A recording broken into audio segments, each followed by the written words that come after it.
Hello students. ಈ ವಿಡಿಯೋದಲ್ಲಿ ನಾವು ನೀಟ್ ವಿದ್ಯಾರ್ಥಿಗಳಿಗೆ ಸಂಬಂಧಪಟ್ಟಂತೆ ಎಲಿಜಿಬಿಲಿಟಿ ಕಟ್ ಆಫ್ ಅನ್ನು ತಿಳ್ಕೊತಾ ಹೋಗೋಣ. ವಿಡಿಯೋವನ್ನು ಸ್ಟಾರ್ಟ್ ಮಾಡ್ತೀನಿ. ಅದಕ್ಕಿಂತ ಮೊದಲು ಲೈಕ್ ಮಾಡಿ ಮತ್ತು ತಪ್ಪದೆ ಸಬ್ಸ್ಕ್ರೈಬ್ ಮಾಡ್ಕೊಳ್ಳಿ. ಈಗ ನಾವು ಇನ್ಫಾರ್ಮೇಷನನ್ನು ತಿಳ್ಕೊತಾ ಹೋಗೋಣ. ಏನಿದು ಎಲಿಜಿಬಿಲಿಟಿ ಕಟ್ ಆಫ್? ಕಂಪ್ಲೀಟಾಗಿ ತಿಳ್ಕೊತಾ ಹೋಗೋಣ.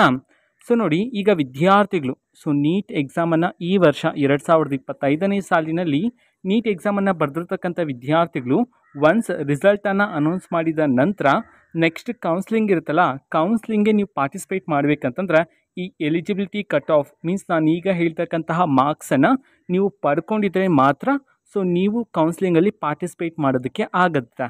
ಓಕೆನಾ? ಅದಕ್ಕೋಸ್ಕರ ಇದನ್ನು ಎಲಿಜಿಬಿಲಿಟಿ ಕಟ್ ಆಫ್ ಅಂತ ಹೇಳಲಾಗುತ್ತೆ. ಓಕೆನಾ? Last year eligibility cut off ಎಷ್ಟಿತ್ತು, ಆದರೆ ಈ ವರ್ಷ ಎಷ್ಟಿರುತ್ತೆ ಅದನ್ನೆಲ್ಲ ತಿಳ್ಕೊತಾ ಹೋಗೋಣ ಬನ್ನಿ.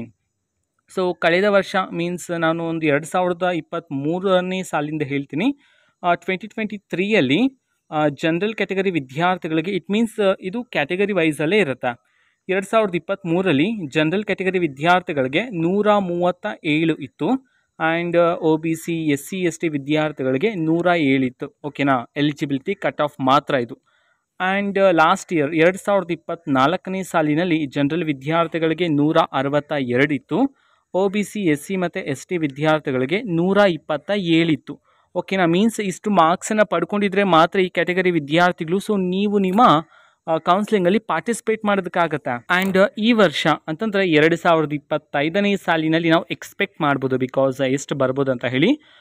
ಜನರಲ್ ಕ್ಯಾಟಗರಿ ವಿದ್ಯಾರ್ಥಿಗಳಿಗೆ 140 to 150 140ಇಂದ 150 ಮಾರ್ಕ್ಸನ್ನು ನೀವು ಪಡ್ಕೊಂಡಿದ್ರೆ ನೀವು ಕೌನ್ಸ್ಲಿಂಗಲ್ಲಿ ಪಾರ್ಟಿಸಿಪೇಟ್ ಮಾಡೋದಕ್ಕಾಗತ್ತೆ. ಆ್ಯಂಡ್ OBC SC ಮತ್ತು ST ವಿದ್ಯಾರ್ಥಿಗಳು ನೀವು 110ರಿಂದ 120 ಮಾರ್ಕ್ಸನ್ನು ಪಡ್ಕೊಂಡಿದ್ರೆ ನೀವು ಈ ವರ್ಷ ಕೌನ್ಸ್ಲಿಂಗಲ್ಲಿ ಪಾರ್ಟಿಸಿಪೇಟ್ ಮಾಡೋದಕ್ಕೆ ಆಗುತ್ತೆ. ಇದು ಎಲಿಜಿಬಿಲಿಟಿ ಕಟ್ ಆಫ್. ನೀವು ಇಷ್ಟು ಮಾರ್ಕ್ಸನ್ನು ಪಡ್ಕೊಂಡಿರಬೇಕಾಗತ್ತೆ. ಓಕೆನಾ? ಇದು ಎಲಿಜಿಬಿಲಿಟಿ ಕಟ್ ಆಫ್ಗೆ ಸಂಬಂಧಪಟ್ಟಂತಹ ಇನ್ಫಾರ್ಮೇಷನು. ನೆಕ್ಸ್ಟ್ ರಿಸಲ್ಟ್ ಅನೌನ್ಸ್ ಆದ ನಂತರ ಕೌನ್ಸ್ಲಿಂಗ್ಗೆ ಸಂಬಂಧಪಟ್ಟಂಥ ಎಲ್ಲ ತರಹದ ಅಪ್ಡೇಟ್ಸ್ಗಳು ನಿಮಗೆ ಈ ಚಾನೆಲಲ್ಲಿ ಇಮಿಡಿಯೇಟ್ಲಿ ಸಿಗ್ತಿರುತ್ತೆ. ಅದಕ್ಕೋಸ್ಕರ ಚಾನೆಲನ್ನು ಸಬ್ಸ್ಕ್ರೈಬ್ ಮಾಡ್ಕೊಳ್ಳಿ. ಆ್ಯಂಡ್ ನೆಕ್ಸ್ಟ್ ಬರ್ತಕ್ಕಂಥ ವೀಡಿಯೋಸನ್ನು ಮಿಸ್ ಮಾಡ್ಕೋಬೇಡಿ. ಇದು ಇವತ್ತಿನ ಒಂದು ವಿಡಿಯೋ. ಮತ್ತೀಗ ನಾವು ಟೆಲಿಗ್ರಾಮ್, ಇನ್ಸ್ಟಾಗ್ರಾಮ್ ಮತ್ತು ಫೇಸ್ಬುಕ್ಕಲ್ಲೂ ಈಗ ವಿಡಿಯೋಸ್ಗಳನ್ನು ಅಪ್ಲೋಡ್ ಮಾಡ್ತಿದ್ದೀವಿ. ಲಿಂಕ್ಸ್ಗಳನ್ನು ಡಿಸ್ಕ್ರಿಪ್ಷನ್ ಬಾಕ್ಸಲ್ಲಿ ಕೊಟ್ಟಿರ್ತೇನೆ. ಕ್ಲಿಕ್ ಮಾಡಿಬಿಟ್ಟು ಫಾಲೋ ಮಾಡಿ. ಓಕೆನಾ? Thank you. ಬಾಯ್.